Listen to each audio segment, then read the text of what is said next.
Chladné deštivé počasí, voda má okolo 12 stupňů. Už na břehu se jak pes, tak i člověk klepou zimou. Jak je vidět, hlavně přitom chtějí mít co nejrychleji za sebou. Některé z nich musí majitelé dokonce z vody vynést. Táhnou na břeh, ale doplavali jsme. Je tady 65 závodníků z Rakouska, z České republiky, ze Slovenska a z Polska. Druhá část závodu patří k těm obtížnějším. Sladit běh psa a jízdu na kole je mnohdy dřina. Na trati se objevují první defekty. Není nouze ani o dramatické pády. Jsou ale i tací, kteří zvládají jízdu po lesní cestě docela bravurně.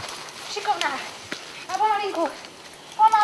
Na závěr už musí oba závodníci v poklusu po svých. A tohle už je vítěz. 3letý Richie, který se alespoň pro letošek může pyšnit titulem Železný pes. Miluje pohyb, takže od začátku prostě nasadil a jeli jsme spolu. Kdo si ale myslí, že vítěz dostane věnec buštů, ten se mýlí. Nejlepší pes se musí spokojit pouze s putovním pohárem. Uzenina prý totiž není pro psí sportovce to pravé.